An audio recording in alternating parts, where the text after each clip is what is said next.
અને જે માતા 50 વર્ષે કડાના મુખીને દીકરા આપતી હોય, સુકી રાયણને લીલી કરતી હોય અને પાટણના સિદ્ધરાજના અમર નામા રાખતી હોય, આજે એની વાત કરવી છે બાપ, એની વાત કરવી છે કે મેણાનો મારેલો સિદ્ધરાજ જ્યારે સિંધમાંથી કકુ અને હમીરની ભેંસો ચોરી લાવે ત્યારે કકુ અને હમીર પણ માં સધીને ના કહેવાના વેણ કહે છે. ને સધી પાટણના પીરોની ચોકી તોડીને હુતરના દોરે હિંચકા ખાઈ મહેલની રાણીઓને દાસીઓને ધૂણતી કરી અને સિદ્ધરાજને નમાવે છે. સિદ્ધરાજ માતાજીના પગમાં પડીને ભેંસો પાછી આપી પાટણમાં બહેણા કરવા વિનંતી કરે છે અને માતાજી રાણકી વાવ ખાતે બહેણા કરે છે.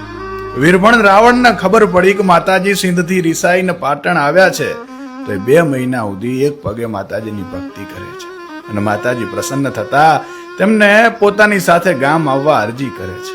માતાજીએ કહ્યું કે તું આગળ ચાલ, હું પાછળ પાછળ આવું છું, પાછું ફરીને જોતો નહીં ને ક્યાંય બેહતો નહીં.